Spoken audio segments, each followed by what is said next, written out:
The Fitterist Show with your host, Christopher Allen, where we explore the art of mind and body conditioning. On today's show, we're going to talk about managing your self-talk. So, like our physical habits, we all have mental habits that often manifest themselves in the form of self-talk or conversations and comments that we have in our heads. And indeed, there are parallels here between physical habits and mental habits. The way we talk to ourselves about the events in our lives is subject to the same laws of learning and habit formation as physical behaviors. It's been said that things just happen in life, but how you interpret, react, and assign meaning to those things determines how we feel. And if our thoughts determine how we feel, we can change how we think to change how we feel. That is, we can identify and examine our self-talk habits, the conversations that we have in our head, to feel better on a repeated basis. And as Tony Robbins says, the only thing keeping you from getting what you want is the story you keep telling yourself. So let's dive in. So, what is self-talk? Self-talk is that inner voice or monologue that we have with ourselves. It's how we plan, how we problem solve, practice critical thinking, and reflect in our own heads. And for most people, it's tied directly to our sense of self, the beliefs that we hold about who we really fundamentally are. And it's something that you do naturally throughout your waking hours. People are becoming more aware that positive self-talk is a powerful tool for increasing your self-confidence and curbing negative emotions and behaviors. People who can master that positive self-talk, that positive confirmation that goes on in the head, are generally more confident, more motivated, and more productive. And that inner monologue develops at an early age. That is, as we hear people speak in the world around us, we learn to internalize those patterns and behaviors. So your thoughts are the source of your emotions and mood, and the conversations you have with yourself can be destructive or beneficial. They influence how you feel about yourself and how you respond to the events in your life. If we're going to discuss self-talk and its importance in your well-being, we need to take a step back and talk about language and the verbal patterns that you use daily.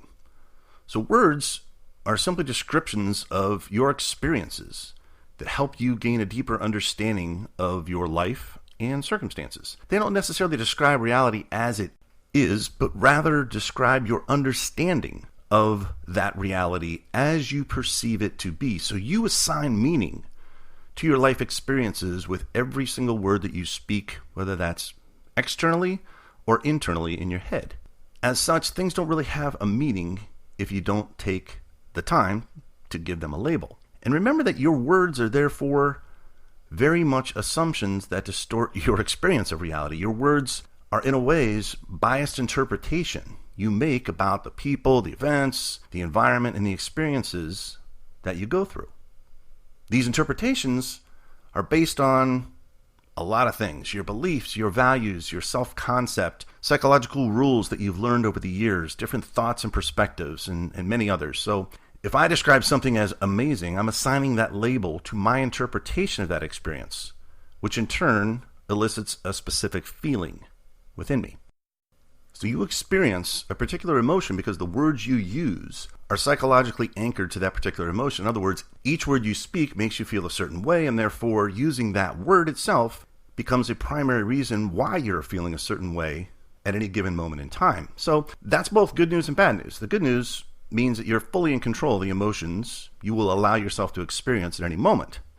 However, the bad news is because you normally induce your emotional states without conscious awareness, without really thinking about the words that you assign, often coming through the result of negative self-talk. You can start to see where this gets pretty powerful because the verbal language that you use, you assign meaning, literally transforms your experience of reality, right? It influences your beliefs, your choices, your decisions, perceptions, thoughts, your attitude, your physiology, habitual patterns, different behaviors. In fact, pretty much every aspect of your psychology is transformed as a result of the words that you choose to use to describe your state of mind in any given situation. So this literally means that your words will essentially determine what you will try or what you will not attempt, because ultimately this shapes your expectations and your results moving forward. In other words, your verbal language really shapes and impacts your future and the things you try or don't try to do in your life. So if you're looking at transforming your vocabulary, you have to remember that phrases have surface meanings as well as kind of unconscious meanings to yourself inside your head. And so each language pattern comes with its own set of beliefs, its own rules, its own mental expectations. Just to give you a couple examples, when you use the words like I can't, obviously that implies you're focused kind of on the negative. If you use the words I'll try, it implies you're already making kind of a predefined excuse for failing. And words like I should have implies that you're kind of feeling guilty, that you should have done something else, so that feeling of guilt permeates your thinking. And as I mentioned earlier, the beauty is that you can change this. It's paramount that you get into the habit of transforming your vocabulary in a more positive and helpful way that's more in sync with the type of life that you'd like to live. Expanding your vocabulary then gives you many more labels to assign to a life experience. And because you have that choice of what words that you specifically assign to a given experience, you can now consciously choose those words, those labels that you will use that will best serve you moving forward. So let's go over a few examples of negative self-talk. So these are categories that emphasize how we can easily and habitually misinterpret events in our lives. And these categories that I'm going to cover are rooted in research by Dr. Shad Helmstetter, who is a leading expert on psychology and self-talk and the psychology of self-talk. So the first category is mind reading, and this is assuming that we understand what other people are thinking without any real evidence. So we imagine what's going on in someone else's head, and we do it in a way that's kind of biased, in that we overemphasize the negative without really exploring many of the different possibilities, some of which are bound to be positive or even neutral. So an example might be during a presentation we're giving, we notice the boss is looking at her phone, and so we assume in our minds, she's so bored, I knew I shouldn't have volunteered for this, this was a bad idea. Category 2 is generalization, and this is really the habit of telling ourselves that a negative event is bound to continue to happen in the future based on either some history or some current recent event. When we overgeneralize, we make predictions about that future based on very isolated and very individual pieces of evidence from the present. So an example might be, if you didn't get the promotion that you were up for, you create self-talk in your head that says, I'll never get a promotion. I should just look for a new job. It's not going to happen here. A third category is called minimization. This involves really being dismissive of strengths and positive qualities and attributes, which unfortunately reinforces this cycle of feeling inferior because we never allow ourselves to benefit from and be boosted up by positive qualities and positive accomplishments.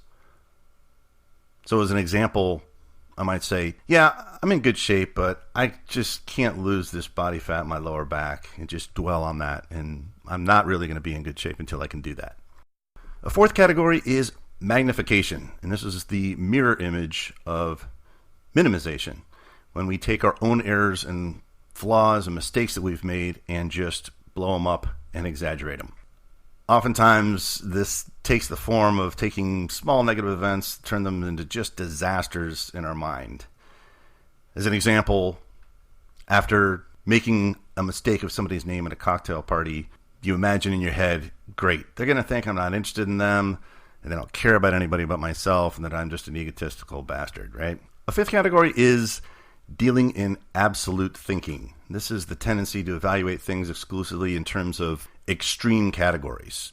And it shows up most commonly when we evaluate our own personal qualities and characteristics in this way. This kind of absolute thinking is a problem because it kind of sets us up for chronic disappointment. When our expectations are consistently exaggerated, it's very difficult to meet them. And then when we don't, we feel bad about ourselves. So an example of this might be, after getting a B- on a biology exam, we tell ourselves, man, I'm such an idiot. I just don't get this.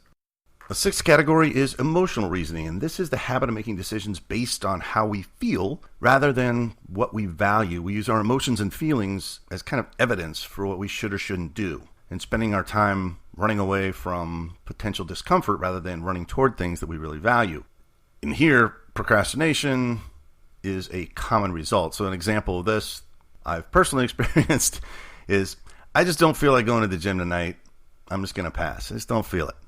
The seventh category is personalization. And this involves assuming far excessive amounts of responsibility, especially for things that are mostly or entirely outside our control. So when you have this exaggerated sense of responsibility, it leads to stress and anxiety. So as an example, when my supervisor points out an area that needs to be improved at work, I take on a massive amount of personalization of that statement and have a self-talk conversation in my head that says, man, I screwed this up. Why can't I do things right? An eighth category is fortune telling, and this is predicting the future, the mental habit of predicting what will happen based on little or no real evidence. Like generalization, fortune telling is a failure of imaginative flexibility that often leads to a state of anxiety. So an example of this might be at work when you walk out of a meeting, you predict, man, they hated the presentation. There's no way they're going to accept our proposal. That fortune telling, that negative assessment that there's no way they're going to accept a proposal is a good example of fortune telling. A ninth category is labeling, and that is the habit of describing ourselves in an extreme way. It usually ends up on the negative side. Labeling is almost always an inaccurate oversimplification. So an example might be, after placing lower in a competition, we tell ourselves, I'm a loser. And we create that label that associates our emotion with that event. A 10th and final category would be should and need statements. And these are kind of a self-talk that we use to try and motivate ourselves by telling ourselves what we should and shouldn't do. The problem is most of the decisions in life are not necessarily easy, cut and dry decisions. There's multiple variables, there's ambiguity, uncertainty, risk in each of these decisions. And when we use should statements, we set up kind of a false expectation that we should have more certainty, which can lead to frustration and anxiety and can certainly contribute to negative self-talk. So now that we have several examples of negative self-talk, now let's move on to discuss how you start to change some of those conversations that are going on in your head.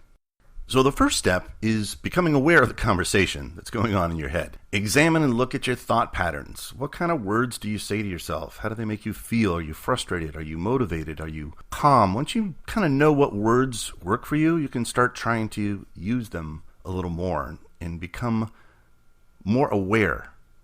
And through practice, you can start to change these patterns to ones that are more affirming.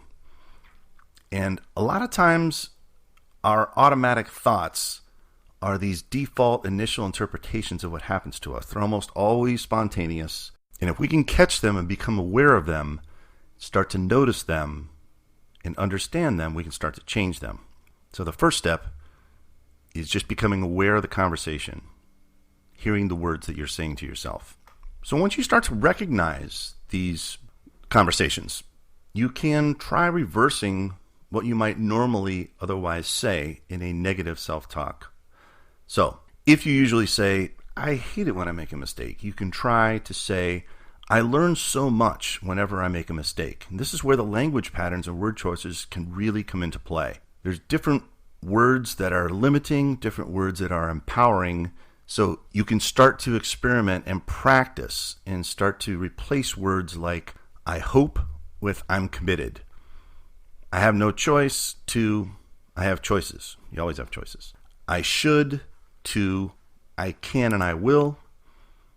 It's my fault to I take responsibility. I don't know how to I can learn. Life is hard to life is an adventure. I'm overwhelmed to I can break this down into chunks and tackle it piece by piece. Change I can't handle it to I can handle it. So those are some examples of just try using more empowering words in the same situation. So when you start to say I can't, you think about it and say I choose not to. So starting to make those substitutions creates that self-talk from a more limiting conversation to a much more empowering one. The other thing you can do is employ rationalization, so just remembering that all things are temporary. Usually these decisions only affect one part of your life. There's a lot of other things and a lot of other positive things and areas and people in your life that are always positive as well. And a third rationalization step is it's not usually entirely because of you. Focus on what you can do rather than, why me? Another thing you can employ is talking to yourself as you would a friend. And it's interesting because our conversations and self-criticism is usually much more harsh than we would telling a friend the same feedback. When a friend is going through some difficult times, we typically know what to say, how to motivate them, how to lift them up. That's part of what being a good friend is. And if you treat the conversation in your head the same way you would a conversation with a friend, you'll probably be much more disciplined about what you say to yourself. Another trick is you can talk to yourself in the third person, which helps put a little bit of a psychological distance from our experiences and decreases the personalization, which improves regulation of emotion and a little more self-control. So you might say, "You've got this, Christopher. You've lived through other difficult experiences. You'll figure out a path through this, and you'll make it through this one as well." As you continue to increase your vocabulary and your words, you have a greater opportunity to just choose language that empowers you. Say things like, "I choose to work late at night because working for myself is a goal, and that's what it's going to take." Remember that you always have a choice, and you can change anything you want if you make the choice to do so. And effective language will be a combination of clarity and empowerment to make your own choices. You'll be able to rise above the challenges that you inevitably face on the path to your goals. So use that language, conscious decisions toward empowerment. Another thing you can do, and this goes back to an episode on gratitude, but you can kind of counteract some of the negative self-talk with just consciously filling your mind with gratitude and thinking of things that you're grateful for. Each time you have a negative experience, you can consciously decide to find strengths and be grateful for the things that you do have in your life, and that will help mitigate against negative self-talk and help you focus and expand on positive, empowering language. And one final note on empowering language is the use and implementation of affirmations. And these are basically positively worded statements in the present tense that help to shift your mindset. I'm a big believer in affirmations. I say them all the time. In my self-talk, I consciously try and repeat them. I say them out loud, usually in the car or when I'm at home alone. Otherwise, you sound weird. But you can say things like, "I've got this. I believe in myself. I can do this. I'm getting better each day. I'm vibrant and I have lots of energy. I'm good at doing this. I see the positive aspects in a given situation, even when it seems like it's crappy. I'm able to solve problems creatively. I love myself." And your ability to stay positive and maintain positive thoughts determines the tone of your emotional life. And so the words that you use to describe what's happening to you and to discuss how you feel about those events trigger the emotions of happiness or unhappiness in your experience. So affirmations can be a great way to just reinforce positive thinking in your mind and help to shift your mindset. It's worth a shot. I am a big fan of affirmations. So in summary, changing the way we speak to ourselves has an enormous impact on our life. If we continue to reinforce a sense of ourselves as limited and lacking, it's as if we're brainwashing ourselves to believe all the things about how small, weak, and insignificant we are. But when we change our language and the language patterns that you use, even if it's a bit of a reach to affirm our abilities and potential, there's a shift in your experience to a much more powerful, much more confident, much more empowering self. We're constantly reinforcing our goodness as we begin to make choices that arise out of the evolving sense of adequacy and abundance.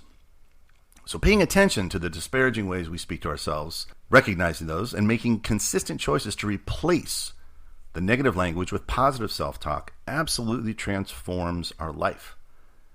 If we constantly give ourselves negative messages, we begin to develop automatic thoughts that take us from and into a negative emotional reaction. Conversely, if we engage in positive self-talk, we begin to view the world in a much more positive manner and will ultimately feel better about ourselves. We can't always control what happens, but we can always control how we react to it. The voice of the inner critic becomes muted while the inner voice of confidence grows louder. So try these out, hold yourself accountable, and insist on stopping negative self-talk when you become aware of it. Your life is directed by the self-talk, and conversation in your head absolutely influences your life. And the more positive that conversation, the better your life will be. With that, I'd like to thank you for taking the time to listen to The Fitterist Show. You can follow us on Instagram at Fitterist Mind Body and on Twitter at Fitterist Mind. If you enjoyed this episode, please send it to a friend or subscribe to make sure you don't miss any future episodes of The Fitterist Show. My name is Christopher Allen, and make it a magical day.